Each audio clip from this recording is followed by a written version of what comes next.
மாணவர்களுக்கு வணக்கம். நம்ம பாளையக்காரர் ரிவோல்ட் முடிச்சிட்டோம். ஓகேவா? ஆங்கிலேயருக்கு எதிரான துர்க்க கால கிளர்ச்சிகளில் பாளையக்காரர் ரிவோல்ட் ஃபுல்லுமே முடிச்சிட்டோம். பூலித்தேவர், வேலுநாச்சியார், வீரபாண்டிய கட்டபொம்மன், அப்புறம் மருது சகோதரர்கள், தீரன் சின்னமலை எல்லாமே முடிச்சாச்சு. ஸோ இப்போ நம்ம வேலூர் கழகம் பார்க்கலாம். ஓகேவா? நம்ம கால அடிப்படையில் பார்க்குறதுனால இந்த பாளையக்காரர்கள் புரட்சிக்கு அப்புறம் ஒரு பெரிய இன்சிடெண்ட்டாக இந்த வேலூர் ரிவோல்ட் வந்திருக்கு. ஸோ வேலூர் புரட்சி அப்படிங்கிறது என்ன அப்படின்னு பார்த்தீங்கன்னா, இது வந்து ஒரு சோல்ஜர்ஸ் அதாவது இராணுவ வீரர்கள் வந்து பிரிட்டிஷ் எதிர்க்கக்கூடிய ஒரு இன்சிடெண்ட். ஓகேவா? ஸோ இந்த இராணுவ வீரர்கள் தான் என்ன பண்ணுறாங்க அப்படின்னா, இவங்க எங்கே இருந்த இராணுவ வீரர்கள் அப்படின்னு பார்த்தீங்கன்னா, வேலூர் கோட்டையில் இருந்த இராணுவ வீரர்கள். ஸோ இப்போ திப்பு சுல்தான் இறந்தாங்கன்னு சொன்னோம் இல்லையா, பிரிட்டிஷோட சண்டை போட்டு. ஸோ அவர் இறந்ததுக்கு அப்புறமாட்டி அவங்களுடைய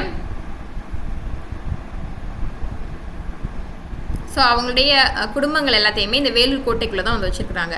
ஸோ இந்த வேலூர் கோட்டையில் என்ன பண்ணுறாங்க அப்படின்னு பார்த்தீங்கன்னா, மற்ற இராணுவ வீரர்கள் இருப்பாங்க இல்லையா, அதாவது இந்திய இராணுவ வீரர்கள் மட்டும் இல்லாமல் இந்திய அளவிலேயே வேலூரில் மட்டும் கிடையாது, இந்திய அளவில் இராணுவ வீரர்களில் இந்திய வீரர்கள் மட்டும் கிடையாது, ஐரோப்பிய வீரர்கள், அதாவது பிரிட்டிஷோட ஐரோப்பிய வீரர்களும் என்ன பண்ணுவாங்க அப்படின்னு பார்த்தீங்கன்னா இடம்பெற்றிருப்பாங்க.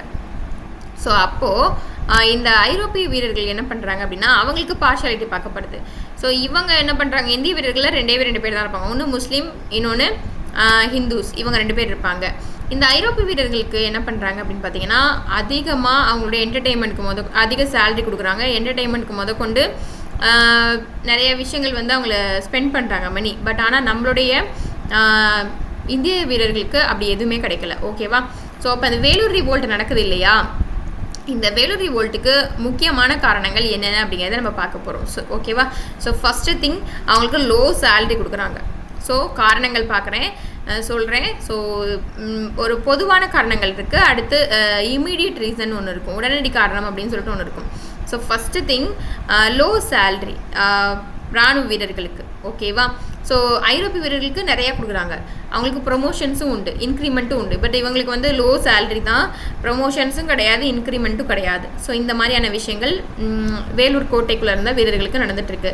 அங்கே மட்டும் கிடையாது, இந்திய அளவிலே நடக்குது. வேலூர் கோட்டைக்குள்ளே ஏன் பிரச்சனை நடந்துச்சுங்கிறது இன்னும் ரீசன்ஸ் இருக்குது. ஸோ இது பேசிக்கான ரீசன். செகண்ட் திங், ஸோ வந்து நிறையா சாதி வேறுபாடு சொல்லி அவமானப்படுத்துவாங்க. சரிங்களா? ஸோ இப்போ எக்ஸாம்பிள், ஒரு லோ கேஸ்டில் இருக்கக்கூடிய ஒரு பெரியவர் வச்சு ஹை கேஸ்டில் இருக்கக்கூடிய சின்ன பையனை வச்சு அவமானப்படுத்தினா இது ரொம்ப மோசமான விஷயம் தானே. ஸோ அந்த மாதிரிலாம் பண்ணுவாங்க. அடுத்து, ஸோ ஹை கேஸ்டில் இருக்கக்கூடிய ஒரு பெரியவங்களை வச்சு லோ கேஸ்டில் உள்ள ஒரு சின்ன பையனையும் அவமானப்படுத்துவாங்க. இந்த மாதிரியான விஷயங்கள் எல்லாம் அங்கே நடந்துட்டு இருந்திருக்கு. ஓகேவா? Second thing.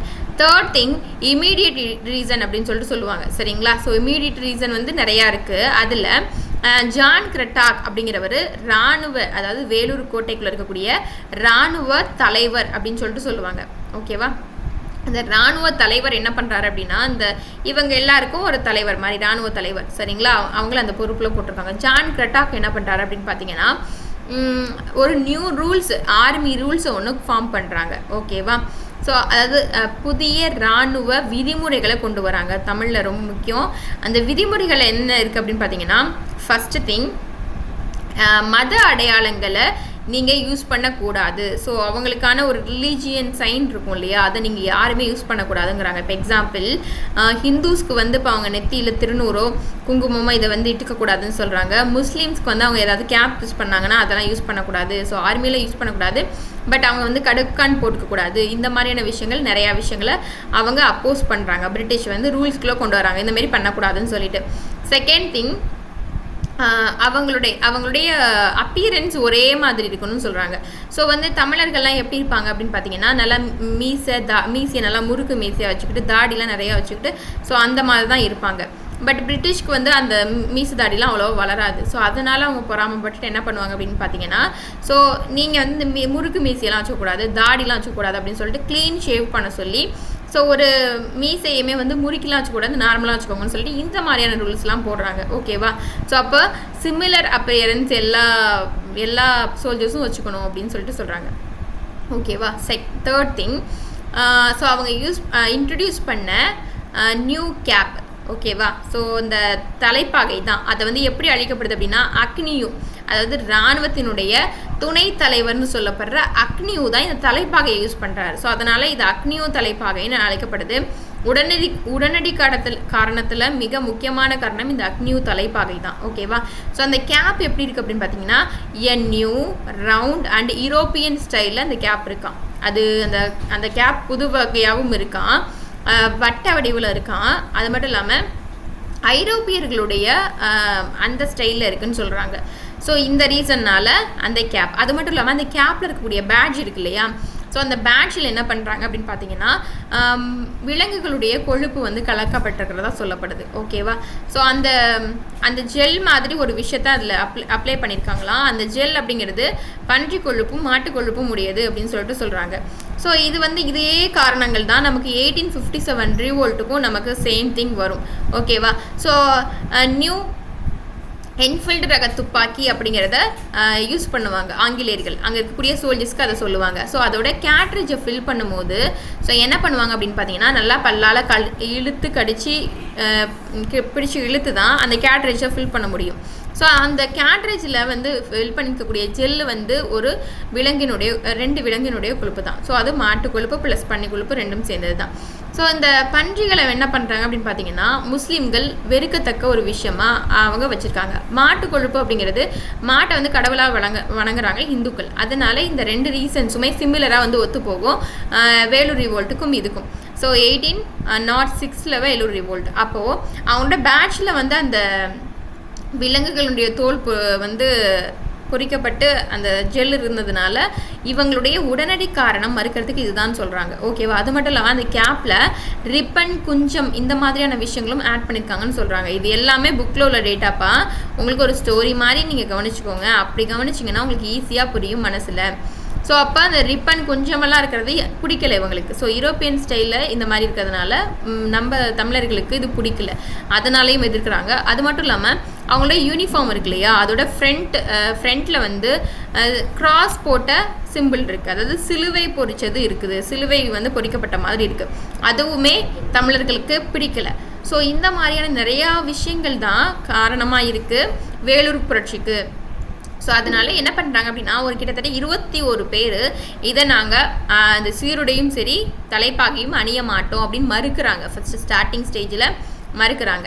ஸோ இது எப்போ அப்படின்னு பார்த்தீங்க அப்படின்னா ஒரு மே மந்த் போல் என்ன பண்ணுறாங்க அப்படின்னா இதை மறுக்கிறாங்க. ஸோ மறுத்ததுனால இந்த மாதிரி மறுக்கிறாங்கன்னு சொல்லிட்டு என்ன பண்ணுறாங்க அப்படின்னா ஸோ நம்ம ரிவிஷனில் மற்ற டேட்டாஸ் எல்லாம் இன்டெப்த்தாக பார்ப்போம். ஸோ ஒரு படைப்பிரிவை சேர்ந்த ஒரு மண்டலத்தை சேர்ந்த இவங்களை போய் பார்த்துக்க சொல்கிறாங்க. பட் அதில் வாலாஜாபாத்லேருந்து அந்த கூட படைப்பிரிவு தான் இவங்க ஏன் மறுக்கிறாங்க அப்படின்னு சொல்லிட்டு போய் அவங்களுக்கு பனிஷ்மெண்ட் கொடுக்கறதுக்கு அந்த பொறுப்பை ஏற்றுக்கும். ஓகேவா. ஸோ அந்த 21 பேரில் 11 பேர் ஹிந்துவும் 10 பேர் முஸ்லீமும் இருந்திருக்காங்க. ஓகேவா. ஸோ இந்தியர்கள்னாலே ஹிந்துஸ் ப்ளஸ் முஸ்லீம்ஸ் தான். ஸோ அவங்களுக்கு கிட்டத்தட்ட ஒரு 900 கசையடிகளும் கொடுத்துருக்காங்க. சரிங்களா. ஸோ கசையடிகள் கொடுத்து அவங்களுக்கு பனிஷ்மெண்ட் கொடுத்துருக்காங்க. இதுக்கப்புறமா தான் என்ன பண்ணுறாங்க அப்படின்னு பார்த்தீங்கன்னா 1806 ஜூலை 10 போல் புரட்சி வேலூர் கழகம் வெடிக்குது. ஸோ வந்து இதை யாரி ஃபஸ்ட்டு வந்து பிரச்சனை பண்ண ஆரம்பிக்கிறாங்க, எந்தெந்த படைப்பிரிவு அப்படின்னு சொல்லிட்டு கேட்பாங்க உங்களுக்கு. ஓகேவா. ஸோ நீங்கள் இந்த 1806 ஜூலை 10 போல் புரட்சி வெடிக்கிறதுக்கு முன்னாடி நாளே சில நார்மலாக இருக்கக்கூடிய மாதிரி விஷயங்கள் இல்லாமல் அப்நார்மலாக இருந்திருக்குன்னு சொல்லிட்டு ஹிஸ்ட்ரியில் அவங்க ரெக்கார்ட் பண்ணி வச்சுருக்காங்க. என்ன அப்படின்னா எப்போவும் பார்த்துக்கக்கூடிய பர்சன் பிரிட்டிஷோட பர்சன் இல்லாமல் ஸோ வந்து வேலூர் கழகத்தில் வேலூர் கோட்டைக்குள்ளே இருந்த அவங்களே என்ன பண்ணிக்கிறாங்க அப்படின்னு பார்த்தீங்கன்னா ஒருத்தவங்க அங்கே இருக்கக்கூடிய சோல்ஜரே வந்து பொறுப்பேற்றாங்க. ஸோ அதனால தான் இந்த பிரச்சனைக்கெலாம் காரணம், அது எப்பவும் போல் நடக்கலைங்கிறத சொல்கிறாங்க. சரியா. ஸோ இப்போது புரட்சி வெடிக்கக்கூடிய நாள் எப்போ, வேலூர் கழகம் எப்போ வெடித்ததுன்னு கேட்டாங்கன்னா 1806. ஸோ 1806 நமக்கு ஜூலை 10. ஸோ இதை நல்லா ஞாபகம் வச்சுக்கோங்க. ஜூலை 10 தான் வேலூர் கழகம் வெடித்தது. ஸோ ஃபஸ்ட்டு என்ன பண்ணுறாங்கன்னா அதிகாலைனா ஒரு 2 மணிக்கே இந்த பிரச்சனை ஸ்டார்ட் ஆகுது. ஸோ ஃபஸ்ட்டு முதல் மற்றும் 23ஆம் படைப்பிரிவிலேருந்து தான் சோல்ஜர்ஸ் போயிருக்காங்க. ஓகேவா. ஸோ ஃபஸ்ட் அண்ட் 23rd ஃபோர்ஸ்லேருந்து தான் சோல்ஜர்ஸ் வந்து எல்லாரையும் தாக்க ஆரம்பிச்சிருக்காங்க. ஸோ சிப்பாய்கள் ஃபுல்லாக அவங்கள்ட்ட கன் இருக்கும் இல்லையா, கன்று வந்து ஃபுல்லாக ஷூட் பண்ண ஆரம்பிக்கிறாங்க. ஸோ யாரெல்லாம் அந்த பிரிட்டிஷ் ஆஃபீஸர்ஸ் இறக்குறாங்க அப்படின்னு பார்த்தீங்கன்னா, ஸோ வந்து காவற்படை இருக்கும் இல்லையா, அதாவது அந்த வேலூர் கழகத்துக்குன்னு சொல்லிட்டு சோல்ஜர்ஸ்க்குன்னு சொல்லிட்டு ஒரு காவல் படை இருக்கும். அந்த காவல் படையினுடைய போலீஸ் டிபார்ட்மெண்ட்டோட ஒரு ஹையர் ஆஃபீஸர் யார் அப்படின்னு பார்த்தீங்கன்னா கர்னல் பான்கோட் அப்படிங்கிறது தான் ஃபஸ்ட்டு இறக்குறாரு. சரிங்களா? ஸோ கர்னல் பான்கோட் தான் வேலூர் புரட்சியில் உயிரிழந்த முதல் ஆங்கில அதிகாரி யாருன்னு ப்ரீவியஸ் இயர் கொஸ்டின் பேப்பர்லாம் கேட்டிருக்காங்கப்பா. ஸோ கர்னல் பான்கோட். ஸோ இவங்க ஃபஸ்ட்டு. செகண்ட் திங், 23ஆம் படைப்பிரிவுக்கு பொறுப்பாக இருந்த, சரிங்களா, அதை பார்த்துக்கிறதுக்கு பொறுப்பு வகித்த பிரிட்டிஷோட ஆஃபீஸர் தான் கர்னல் மீகாரஸ். இவங்களும் கொல்லப்படுறாங்க. சரிங்களா? ஸோ உங்களுக்கு வந்து டேட்டாஸ் வேணும் அப்படின்னா பேஸ்ட் பண்ணி அதாவது பாஸ் பண்ணி நீங்கள் என்ன பண்ணிக்கோங்க, டேட்டாஸை எழுதி வச்சுக்கோங்க. இல்லை புக்கில் இருக்குன்னா ஸ்டோரிஸை நல்லா இன்டெப்த்தாக கவனிச்சுக்கோங்க. ஸோ இந்த கர்னல் மீகாரஸ் எந்த படைப்பிரிவை சேர்ந்தவங்கன்னு கேட்கலாம். 23ஆம் படைப்பிரிவை சேர்ந்தவங்க. இல்லாட்டி கூட உங்களுக்கு கூற்று காரணத்தில் கொடுத்து 23ஆம் படைப்பிரிவை சேர்ந்த ஸோ கர்னல் மீகாரஸ் கொல்லப்பட்டார் அப்படின்னு சொல்லி கேட்டாங்கன்னா ஆமாம், அவர் எத்தனாவது படைப்பிரிவுன்னு தெரிஞ்சு உங்களுக்கு தெரியணும். சரிங்களா? ஸோ அடுத்து, ஸோ கோட்டைக்குள்ளேயே வந்துட்டு இருந்த இன்னொருத்தவரும் மேஜர் ஆம்ஸ்ட்ராங். இவங்களும் வந்து துப்பாக்கினால் கொல்லப்படுறாங்க. கிட்டத்தட்ட 1 hourல எத்தனை ஆஃபீஸர்ஸ், பிரிட்டிஷ் ஆஃபீஸர்ஸ் வந்து கொல்லப்படுறாங்கன்னு சொல்லி உங்களுக்கு கேட்பாங்க. கிட்டத்தட்ட 12 அதிகாரிகள் கொல்லப்படுறாங்க. அந்த 12 அதிகாரிகளில் சில பேர் வந்து பிரிட்டிஷோட மன்னருடைய, அதாவது டைரெக்டாக பிரிட்டிஷ் கவர்மெண்ட் இருப்பாங்க இல்லையா, ஸோ அந்த மன்னர்களுடைய படைப்பிரிவுலேருந்தே ஒரு 2 பேர் இருந்திருக்காங்க. அது யாருன்னு பார்த்தீங்கன்னா லெஃப்டினன்ட் எல்லி அப்படின்னு சொல்லிட்டு ஒருத்தவங்களை சொல்கிறாங்க. லெஃப்டினன்ட் எல்லி, அடுத்து லெஃப்டினன்ட் பாப்ஹாம் அப்படிங்கிற 2 பேர். லெஃப்டினன்ட் எல்லி அண்ட் லெஃப்டினன்ட் பாப்ஹாம், இவங்க 2 பேரும் பிரிட்டிஷ் மன்னர்களுடைய படைப்பிரிவுலேருந்து இறந்து போயிருக்காங்க. அந்த 12 பேர்லன்னு சொல்கிறாங்க. ஸோ அப்போது புரட்சி வந்து ஃபுல்லாக டார்கெட் பண்ணி வெடிக்க ஆரம்பிச்சிருச்சு. பிரிட்டிஷோட ஆஃபீஸர்ஸ் எல்லாத்தையும் தாக்க ஆரம்பிச்சிட்டாங்க. நீங்கள் வந்து ரொம்பவே கொடுமைப்படுத்துறீங்க, நிறையா விஷயங்களுக்கு எங்களுக்கு அன்ஃபேவரபுளாக பண்ணுறீங்க. அது மட்டும் இல்லாமல் நியூ வந்து கேப் ரிலீஸ் பண்ணியிருக்கீங்க, அதாவது இதை இன்ட்ரடியூஸ் பண்ணியிருக்கீங்க, இதை எங்களை அணிய சொல்லி சீருடைகளில் உங்களுக்கு இஷ்டமானது இருக்குது, லோ சேலரி, நிறைய விஷயங்கள். இப்போ இது மட்டும் ரீசன் கிடையாது, நிறையா பிரச்சனைகள் கொடுக்கறதுனால ஸோ அவங்க புரட்சி வந்து பண்ண ஆரம்பிக்கிறாங்க. ஸோ அப்போ புரட்சி ஃபுல்லாக வெடிக்க ஆரம்பிக்குது. ஸோ இப்போ வந்து என்ன பண்ணுறாங்க அப்படின்னு பார்த்தீங்கன்னா பிரிட்டிஷ்க்கு இந்த இன்ஃபர்மேஷனை பாஸ் பண்ணுறாங்க. ஸோ கோட்டைக்கு வெளியே இருந்த ஒருத்தர். சரிங்களா? ஸோ கோட்டைக்கு வெளியே இருந்த மேஜர் கூட்ஸ் அப்படிங்கிறவர் தான். இவர் ரொம்ப இம்பார்ட்டன்ட். இதுக்கப்புறம் சொல்லக்கூடிய 3 பேர் ரொம்ப இம்பார்ட்டன்ட், அதனால் கவனிச்சுக்கோங்க. ஸோ வந்து அந்த வேலூர் கோட்டை இருக்கு இல்லையா, ஸோ வேலூர் ஃபோர்ட்டுக்கு வெளியே இருந்த மேஜர் கூட்ஸ் அப்படிங்கிறவங்க ஒருத்தவங்களுக்கு இன்ஃபார்ம் பண்ணுறாங்க. இந்த மாதிரி வேலூரில் வந்து அந்த கோட்டைக்குள்ளே சோல்ஜர்ஸ் எல்லாமே பெரிய தாக்குதல் நடத்துகிறாங்க, பிரிட்டிஷோட ஆஃபீஸர்ஸ் எல்லாத்தையுமே கொண்டுட்டு இருக்காங்க அப்படின்னு சொல்லிட்டு சொல்கிறாங்க. ஸோ அந்த இன்ஃபர்மேஷனை மேஜர் கூட்ஸ் வந்து யார்கிட்ட பாஸ் பண்ணுறாங்க அப்படின்னா, ஸோ வந்து ஜில்லஸ்பி, கர்னல் ஜில்லஸ்பி, இவர் தான் மோஸ்ட் இம்பார்ட்டன்ட் ரோல் ப்ளே பண்ணுறாரு வேலூர் ரிவோல்ட்டில். இந்த கர்னல் ஜில்லஸ்பியை மறக்கவே கூடாது நம்ம. சரியா? ஸோ அப்போ கர்னல் ஜில்லஸ்பி என்ன பண்ணுறாரு, அவருக்கு இன்ஃபர்மேஷனை பாஸ் பண்ணுறாங்க. பட் அவர் ஒரு ஃபோர்ஸை கூட்டிகிட்டு வராரு. அந்த ஃபோர்ஸுக்கு தலைமையாக இருக்கிறவங்க தான் வந்து கேப்டன் யங் அப்படிங்கிறவங்க. சரிங்களா? ஸோ வந்து கிட்டத்தட்ட அதில் 9ஆம் படைப்பிரிவு 7ஆம் படைப்பிரிவுன்னு சொல்லிட்டு 2 இதுக்கு வருவாங்க. ஸோ 9ஆம் குதிரை படைக்கு தளபதி தான் இந்த கேப்டன் யங். சரிங்களா? மற்றதெல்லாம் நம்ம ரிவிஷனில் பார்க்கலாம். ஸோ அப்போது கர்னல் ஜில்லஸ்பிக்கு இன்ஃபர்மேஷன் கொடுத்தது யார், மேஜர் கூட்ஸு. அடுத்து கர்னல் ஜில்லஸ்பி யாரை கூட்டிகிட்டு வராங்க, ஸோ கேப்டன் யங் தலைமையில் ஃபோர்ஸ் உள்ளே வருது. அவங்க கிட்டத்தட்ட எத்தனை மணி டைமுக்கு வராங்க அப்படின்னு பார்த்தீங்கன்னா வேலூர் கோட்டைக்குள்ள கிட்டத்தட்ட ஒரு 9 மணி அளவில் வந்துடுறாங்க. ஸோ அதெல்லாம் 2 மணிலேருந்தே ஸ்டார்ட் ஆகிடுது பிரச்சனைகள். ஸோ 1 hourக்குள்ள 12 ஆஃபீஸர்ஸ், அடுத்தடுத்து நிறைய ஆஃபீஸர்ஸ் இறக்குறாங்க. ஸோ பிரிட்டிஷோட ஆஃபீஸர்ஸ் தான். ஸோ கர்னல் ஜில்லஸ்பி உள்ள 9 மணிக்கெலாம் வந்து கிட்டத்தட்ட அந்த பிரச்சனைகளை எத்தனை மணி நேரத்துக்குள்ளே அடக்குறாங்கன்னா ஜஸ்ட்டு 15 minutesல வந்து அவங்க அந்த பிரச்சனைகளை, அதாவது சோல்ஜர்ஸ் எல்லாரையும் கொண்டுடுறாங்க 15 minutesலேயே அவங்களோட கன் ஷூட்டு ஃபோர்ஸை வச்சு. ஸோ இதனால் ஃபுல் அண்ட் ஃபுல் நிறையா பேர் வந்து இறந்துடுறாங்க. கிட்டத்தட்ட 800 வீரர்கள் வந்து இறந்ததாக சொல்லப்படுது. 900 வீரர்கள் 600லேருந்து 900 வீரர்கள். நமக்கு ஸ்கூல் புக் டேட்டெல்லாம் 600 வீரர்கள் என்ன பண்ணுறாங்க அப்படின்னா கைது செய்யப்படுறாங்க விசாரிக்கிறதுக்குன்னு சொல்லிட்டு. ஓகேவா?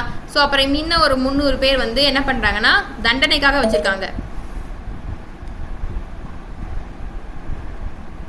ஸோ இந்த மாதிரி வேலூர் கழகம் நடந்திருக்கு. வேலூர் கழகம் வந்து நடந்ததுக்கு அப்புறமா இந்த கர்னல் ஜில்லஸ்பிக்கு கிட்டத்தட்ட 7000 பகோடாக்கள் வந்து பரிசாக கொடுக்கப்படுது. ஸோ அடுத்து வந்து எந்தெந்த படைப்பிரிவுலேருந்து யார் யார் சண்டை போட்டிருக்காங்க அப்படிங்கிறத நம்ம அடுத்த வகுப்பில் நம்ம பார்ப்போம். ஸோ இந்த பிரச்சனை இதோட மட்டும் முடியலை. இன்னும் வந்து நமக்கு எந்தெந்த இடங்களுக்கெல்லாம் பரவிருக்கு அப்படின்னு பார்த்தீங்கன்னா பெல்லாரி, வாலாஜாபாத், ஹைதராபாத், பெங்களூரு, நந்திதுர்க்கம், சங்கரி துர்க்கம் இந்த இடங்களுக்கும் இந்த வேலூர் ரிவோல்ட் பரவிருக்கு, ஸ்ப்ரெட் ஆகிருக்கு. அங்கே இருக்கக்கூடியவங்களும் பிரிட்டிஷ் எதிர்த்து போராடிருக்காங்க அப்படின்னு சொல்லிட்டு சொல்கிறாங்க. ஓகேவா? ஸோ இதோட நம்ம இந்த வகுப்பை முடிச்சுக்கலாம். நெக்ஸ்ட் கிளாஸை வந்து அடுத்த கிளாஸில் கண்டினியூ பண்ணலாம். இந்த வேலூர் ரிவோல்ட் இன்னமும் இருக்குது. ஓகேவா?